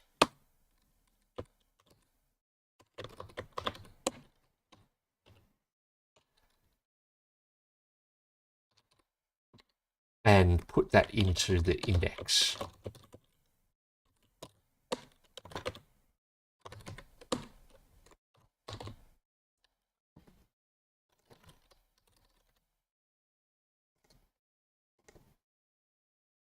Expression is always false.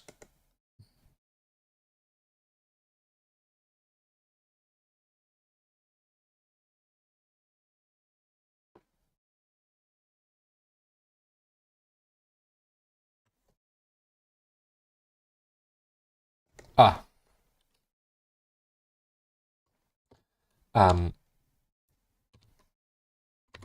Yeah.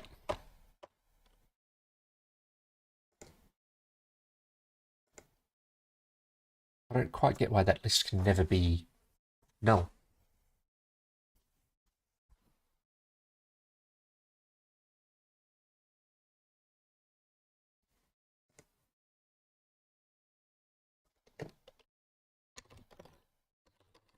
That turns it into an optional.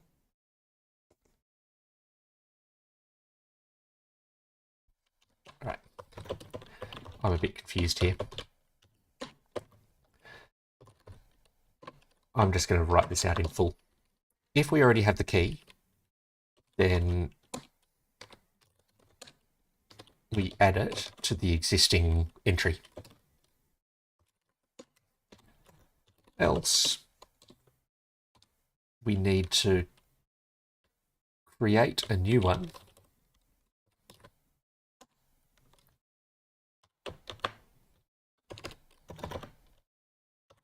Sorry, that needs to be .add.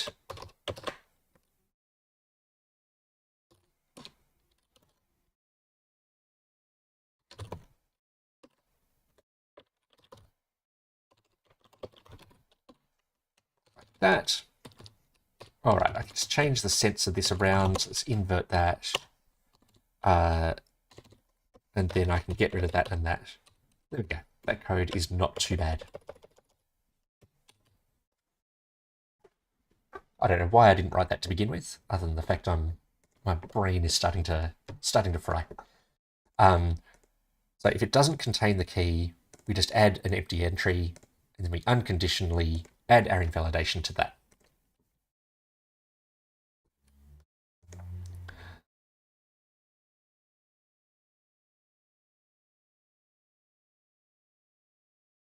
Okay. What's the time? 12:30. All right, I'm going to have to finish up in just a minute.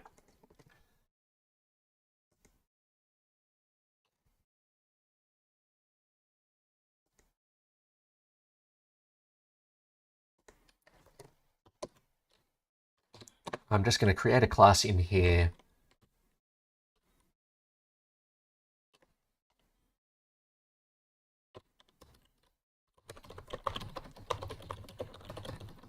Chunk invalidation processor. I don't even know what this is going to do.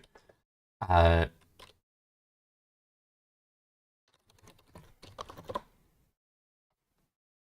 session will own one of these. And then it will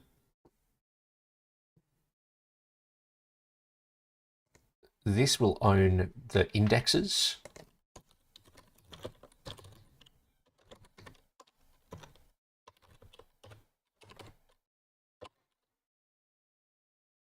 It'll at least own this one.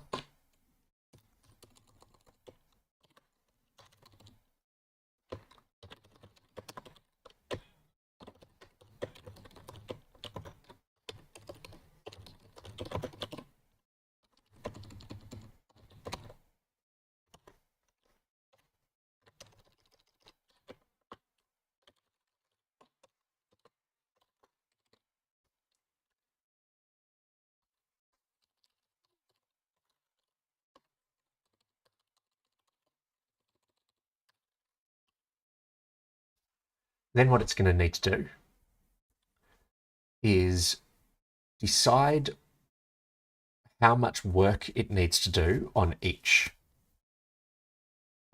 message that comes in.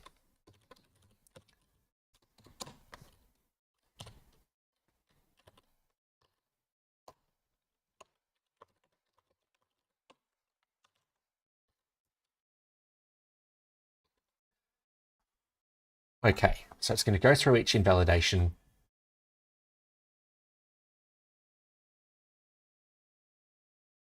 It needs to know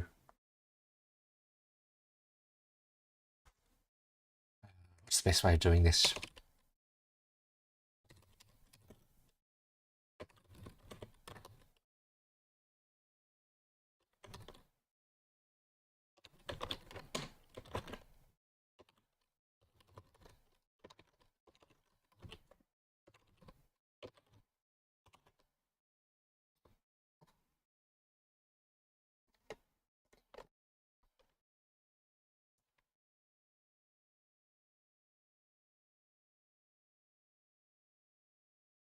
Now, whether or not something's going to become pending, I guess should be a decision that the chunk invalidation index makes. In fact, I think the chunk invalidation index needs to have a concept of state.